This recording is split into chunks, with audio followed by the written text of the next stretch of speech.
Hey, what is going on, IK Familia? It is your boy BN, aka Mr. Kingdom Builder. We are back again today for pretty much part 2 of our SVS KvK update from Infinity Kingdom. Man, the gift that will just keep on giving is underway. Before we get started and dive into all the details, along with giving you and more so showing you what a more detailed version of the KvK map is going to look like, make sure you guys sub, like, ring the notification bell, and you can also join the Discord if you want to get more content updates or join our family conversation there. Okay, here we go. Let's take a look. Oh my gosh. Just look at this thing. Look at how beautiful. Look at the reaction from Mr. Kandori. His baby face. I mean, wow. Just getting some details. Now, this hints at what we were talking about yesterday. How we said, maybe the rumors before back in beta were true that, kind of north of the map was where the winterized portion is connected by. Now we see them connecting it, showing us some of the detailed lines and some of the more details. But before we go back to the map, let's read what they posted. So it says, the northern area of Norheim is a land of frost and ice, surrounded by heavy fog. No one's dared venture there before, but the one thing we do know is that gnomes exist there. Oh my god. Ever since Harold's ice wall was breached by the gnomes, the Sage Council, okay, interesting, has been keeping a close eye on everything beyond the wall. Why do I feel like we're getting some Game of Thrones-esque vibes? And you know what? I love it! We've been slowly recovering from war with the gnomes and are still constantly vigilant. The Sage Council sent a scouting team to attempt to get insight into the northern area of Norheim, but they are unable to cross the suffocating fog. Unwilling to give up, the Sage Council kept sending more and more experienced scouting teams. Finally, one team managed to discover a secret path. Along this path, they found something unbelievable. It was a whole city established by gnomes, with steam coming out heavy, dangerous-looking machinery. The Sage Council knew we could definitely not let this be. And this is kind of the origin story. So, there's a few things I want to talk about here that could come to be. Number one, maybe there's fog. I don't know if there's going to be fog. It did say surrounded by heavy fog. It also says they scouted and made it through.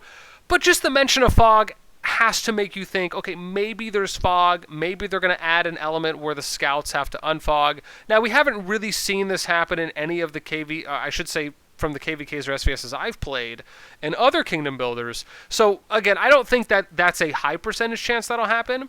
But it is something just to keep an eye out for because it was mentioned. The next thing here is that they say that the cities are established by gnomes. There's dangerous-looking machinery, so this could indicate that, one, there's going to be objective points set up on the map that are gnome-controlled. Maybe it'll be a little more interactive than it just being a city that has walls and garrisons, but even if it is, and it's an objective point that other opposing kingdoms are fighting for, still awesome like a possum. Let's not get that twisted here, fam. Number two, dangerous-looking machinery. Maybe this could be almost something kind of like with Melina's Ambition, right? Where maybe you're doing a siege, and maybe like the AI has like an auto-counter mechanism that hits, where now in order to maybe take the city, you have to fight off. So every time you take a city, gnomes will attack you, and then for higher level ones, maybe it just becomes more difficult. That could be awesome, where it's kind of like an auto response, an extra layer, and then maybe you add that on to kind of, if you're going to get counter-sieged by another alliance or another kingdom, or you guys are fighting for it, and then you're both fighting off the gnomes. I mean, that could be dope. So again, I like the dangerous-looking machinery. This could also just refer to as other kind of sub-objective points. Again, I think it's just awesome that we're getting.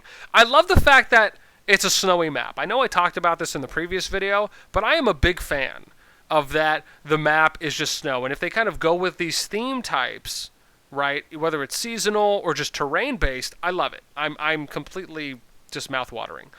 And then the next thing, right, we'll talk about is how does the map look, right? I think this is the next big thing. So if we look at how the map looks, I'm just going to do that so we don't get to see the baby face all day long, right, so they give you a little more details here, right? They show you some of the territories, right, that are cut off. What's interesting to me is it almost looks like I don't want to say flipped the map, but it almost looks like they took the same thing, right, and you can tell just by kind of the positioning. Now, some things are, quote-unquote, a little different-ish, but for the most part, it almost looks like they just mimicked the map, and then, right, and they changed some things, don't get me wrong, it's not the exact opposite, but just because you had the frozen waste up top, they have the frozen waste up top again, right? So it's almost like they duplicated it, and then they just made some adjustments, which, don't get me wrong, I'm fine with. I'm just pointing out more of a visual notice based on my impression at first glance. But now we get into the lines, right? So these border lines are what could be described as a little bit different. Again, right? Keep in mind, it's not the same territory shapes that you're seeing, right? Even though some of the city districts might be the same from some of the small ones, you have the bigger lines that are kind of indicating, and this kind of goes in to what we saw from the last post, right? Let's connect some dots now. So if we go back to the pinned comment, you'll see some of the standout points, right? It says, the map is divided into 3 concentric resource zones, right? So if we look here, it says 3 concentric resource zones. Now this could mean the outer zone here, which is the perimeter, and then you have, or even here, right, is probably more so. And then you have zone 2, which could be right here, and then finally zone 3, which could be the forbidden zone. Now that could be how it looks. I don't really know what these large branches are here, unless they're like choke points, right, where it means that like this area from here, like see, like this is a choke point here, this is another choke point, and then a choke point here, right? So maybe these branches are like big, awesome trees, like if I'm using like a Naruto, you know, example of, God, I'm forgetting what the Tsukunomi tree. God, it's okay. Someone's going to butcher me for not remembering the exact name, but something like that. Maybe that's what it is. Maybe these are vines or trees or some mountain range or an ice wall, right, that is just blocking people from going here. Again, it'll be interesting what they do. I wonder if this is an indication. Now, bear in mind, they did say that checkpoints sit between resource zones and provinces connecting them together. So my assumption on that is that you're not going to be able to force to territorial teleport or to use a teleport from this side of the map to that side of the map, right? Because there's probably going to be these zones, and obviously we'll get a clearer picture of that once we actually get into the map and see it, but it's not going to allow for you just to teleport from one side of the map to the other. You'll only be able to teleport kind of within that district, or as they say, the zone, right, or provinces that you're within. Right, so it's square shaped. It's divided into 3 resource zones. The outermost resource zone is divided into 8 provinces, right? So we're seeing that, if that's right, 1, 2, 3, 4, 5, 6, 7. If again, if that kind of accumulates, this looks like that's 7 as well.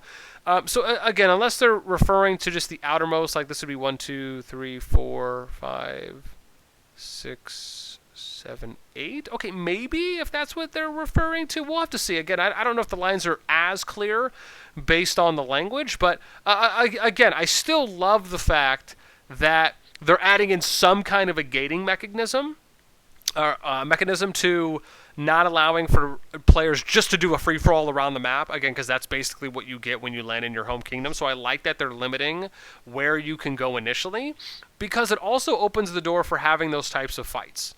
Right? From what we've seen, like if we're just using an example from another kingdom builder, right? You start off in your starting area, and after a certain amount of time has passed, that opens up, and then you're able to fight 1 to 2 other kingdoms, right?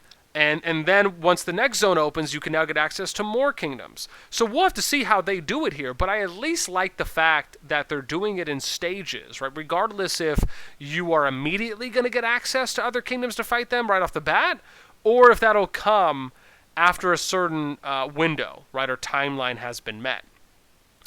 So again, I think no matter what, I just love the fact that, one, they're giving us bits and pieces of kind of how the KvK map is going to look. I'm excited, giddy like a schoolgirl Annie that is just getting ready for her first day. Oh man, again, the hype is not real enough. It cannot be explained. The excitement for when 1.7 comes out. And I also hope that we get some other things from 1.7, like some of the managerial pieces of feedback and suggestions we did in our latest, or my most recent round 4 video for anyone who hasn't checked that out. man, let me know. I am excited at this point just to hear what you all think, right? Do you like how the new map is looking? Are you at least excited to play it at bare minimum, kind of see how the first round, first trial is going to go for when KvK Season 1 comes around, right? Do you like how some of the points we talked about are connecting a little bit more here for how the map looks, for how the provinces, for how they're going to be dividing some of the zones, right? Let me know anything and everything you guys are thinking in those comments down below. That is it for me. Until next time, we will catch y'all later.